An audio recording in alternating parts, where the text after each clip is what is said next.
नमस्कार। स्वागत है आपका राजनीति के इस अखाड़े में। मित्रों, मैं इस नए चैनल के माध्यम से आपसे रूबरू हूं। कृपया चैनल को सब्सक्राइब करके अपना आशीर्वाद दीजिए। आज बात करते हैं विपक्षी एकता की।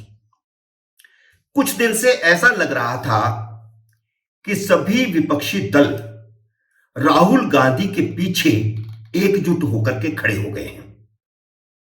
खासकर जब उनकी लोकसभा सदस्यता खत्म हुई तो तृणमूल कांग्रेस, आम आदमी पार्टी, भारत राष्ट्र समिति और समाजवादी पार्टी भी उनके पीछे खड़ी दिखाई देने लगी। ये चारों दल वे हैं जो लंबे समय से गैर भाजपा, गैर कांग्रेस विपक्षी एकता की वकालत करते रहे हैं। एक ही लाइन वे अपना करके लगातार पिछले 4-5 साल से आप नोट करेंगे तो वो चल रहे हैं। अभी राहुल गांधी की लोकसभा सदस्यता का अंतिम फैसला नहीं हुआ है कि उनकी सदस्यता बहाल होगी या नहीं होगी। वैसे मुझे पूरी उम्मीद है कि बहाल होगी। हो सकता है कि सेशन कोर्ट में 13 अप्रैल को सुनवाई के बाद फैसला हो जाए, लेकिन 15 दिन की विपक्षी एकता में उससे पहले ही दरार पड़ने लगी है। दरार का कारण भी वही राहुल गांधी है जिनकी वजह से विपक्षी एकता होती दिख रही थी। कारण है राहुल गांधी का बड़बोलापन। राहुल गांधी को उनकी हद बताने के लिए महाराष्ट्र ने लीड ली है। वैसे पहले तृणमूल कांग्रेस की ममता बनर्जी ये कोशिश कर रही थी, लेकिन वह शांत होकर के बैठ गई। अब महाराष्ट्र के दो दलों ने लीड ली है। पहले उद्धव ठाकरे सामने आए थे और अब शरद पवार सामने आए हैं। उद्धव ठाकरे ने जब वीर सावरकर के मुद्दे पर स्टैंड लिया था, वैसे तो तब भी शरद पवार ने उद्धव का समर्थन किया था। राहुल गांधी के ने कान पकड़कर वीर सावरकर पर अपना स्टैंड वापस ले लिया था, क्योंकि सर्वदलीय बैठक में उद्धव ठाकरे की पार्टी के विरोध के बाद शरद पवार ने भी वीर सावरकर के समर्थन में स्टैंड लिया था और राहुल गांधी को साफ साफ बताया गया था कि इस तरह नहीं चलेगा। आप याद कीजिए, भारत जोड़ो यात्रा में राहुल गांधी के दो बड़े मुद्दे क्या थे? अडानी और सावरकर, यही दो बड़े मुद्दे थे। और इसके अलावा कहीं कहीं उन्होंने आरएसएस का विरोध भी किया। तो उनकी सारी भारत जोड़ो यात्रा इन्हीं 2-3 मुद्दों के इर्द गिर्द घूमती रही और उनमें भी दो बड़े मुद्दे अडानी और सावरकर थे। भारत जोड़ो यात्रा के बाद उद्धव ठाकरे और शरद पवार ने वीर सावरकर के मुद्दे पर तो राहुल गांधी की जुबान बंद करवा दी थी।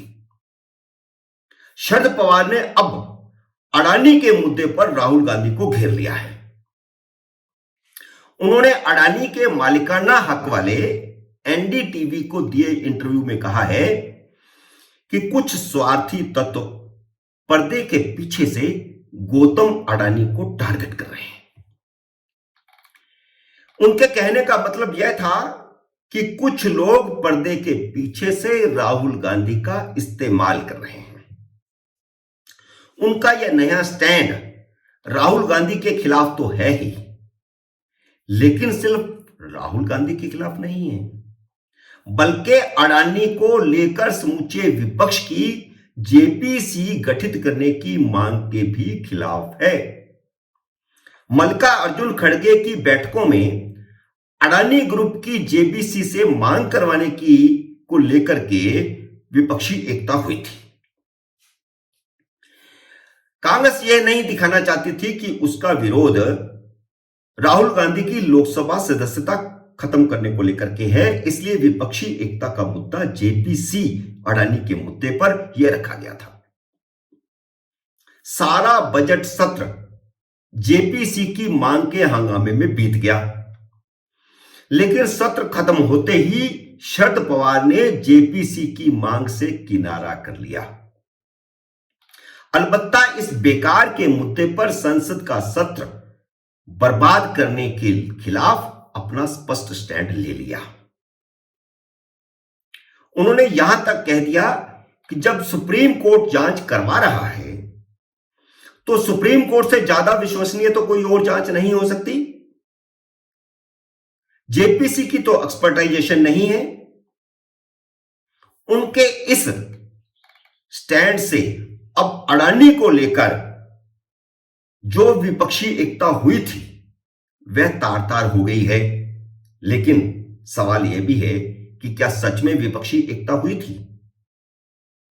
यानी विपक्षी दलों की बैठकों में भी जेपीसी को लेकर के एक राय नहीं थी, जैसा कि मीडिया में बताया जा रहा था।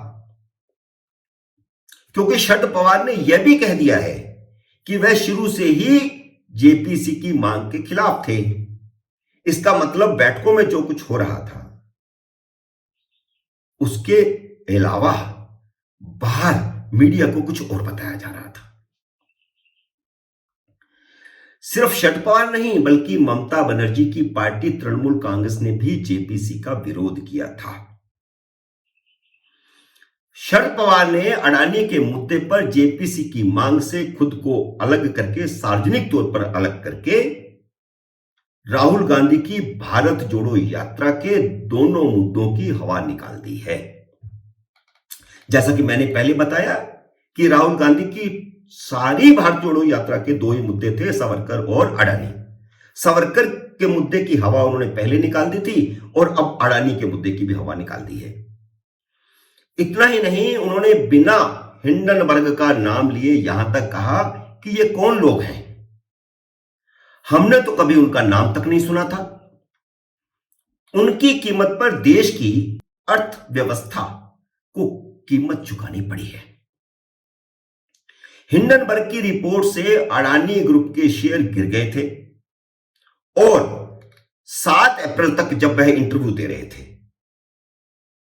अडानी ग्रुप को 9,11,272 करोड़ रुपए का नुकसान हुआ। तो उनका कहने का मतलब यह है कि इसका देश की अर्थव्यवस्था पर भी फर्क पड़ा है। शरद पवार ने कहा है कि जानबूझकर किसी साजिश के तहत अडानी ग्रुप को निशाना बनाया गया और राहुल गांधी ने इस मुद्दे को बढ़ा चढ़ाकर पेश किया।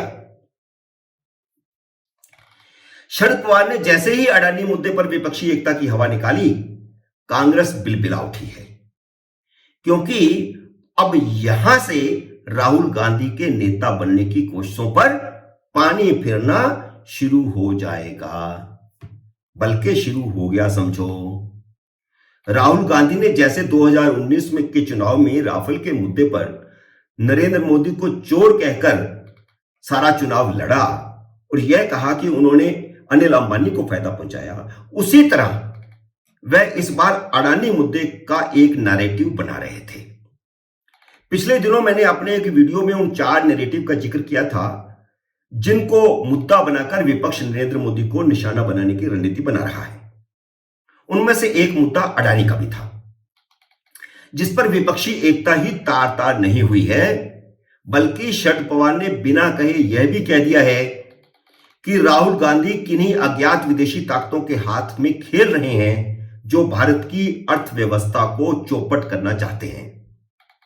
शरद पवार के इस आरोप से भारतीय जनता पार्टी के उन आरोपों की पुष्टि होती है कि राहुल गांधी विदेशी ताकतों के साथ मिलकर देश को अस्थिर करना चाहते हैं। वे सिर्फ सरकार को अस्थिर नहीं करना चाहते, बल्कि देश को अस्थिर करना चाहते हैं।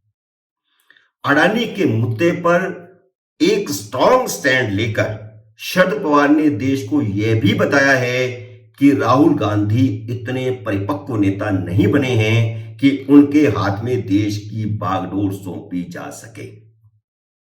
एक बहुत बड़ा संदेश शरद पवार ने इस इंटरव्यू में दे दिया है और कांग्रेस समझती है कि शरद पवार ने कहां चोट की है, इसलिए वह बिलबिला उठी है। जयराम रमेश ने राहुल गांधी का बचाव करते हुए कहा है कि शरद पवार की अपनी राय हो सकती है, लेकिन 19 विपक्षी दल पूरी तरह आश्वस्त हैं कि मोदी से जुड़ा अडानी समूह का मुद्दा वास्तविक और बहुत गंभीर है मोदी से जुड़ा का मतलब क्या है? मतलब यह है कि जो राहुल गांधी पिछले कई दिनों से आरोप लगा रहे हैं कि अडानी ग्रुप में मोदी के 20,000 करोड़ रुपए लगे हैं, इसलिए जयराम रमेश ने कहा कि मोदी से जुड़ा समूह। हालांकि यह बहुत महंगा पड़ने वाला मुद्दा है। शरद पवार के नए स्टैंड से सिर्फ विपक्षी एकता तारता नहीं हुई है, बल्कि विपक्षी दलों के भीतर भी खलबली मच गई है और उन्होंने एक दूसरे पर कीचड़ उछालना शुरू कर दिया है। और यह बहुत बड़ा घटनाक्रम हो गया है शरद पवार के इंटरव्यू से। अब यह अलग बात है कि जिस एनडीटीवी चैनल को शरद पवार ने इंटरव्यू दिया है वह अब अडानी ग्रुप का हो चुका है, क्योंकि मेजॉरिटी शेयर अडानी के हैं। लेकिन शरद पवार जैसे नेता एनडीटीवी को इंटरव्यू दे या किसी और न्यूज चैनल को इंटरव्यू दे, उससे कोई ज्यादा फर्क नहीं पड़ता है। यह बात मैं इसलिए बता रहा हूं क्योंकि तृणमूल कांग्रेस की सांसद महुआ मोइत्रा ने कहा है कि अडानी का चैनल अडानी के मित्र का इंटरव्यू कर रहा है, जो हमें बता रहा है कि अडानी को कैसे टारगेट किया जा रहा है। यानी शरद पवार ने विपक्षी दलों में इतनी खलबली मचा दी है कि मोदी के बाद शरद पवार को भी अडानी का मित्र बता दिया गया है।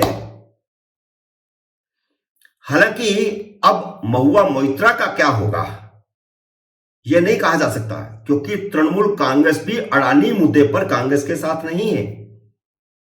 तृणमूल कांग्रेस के नेता, तृणमूल कांग्रेस के प्रतिनिधि मल्लिका अर्जुन खड़गे की बुलाई मीटिंगों में जरूर गए, लेकिन अडानी के मुद्दे पर जेपीसी की मांग को लेकर के उन्होंने हामी नहीं भरी थी।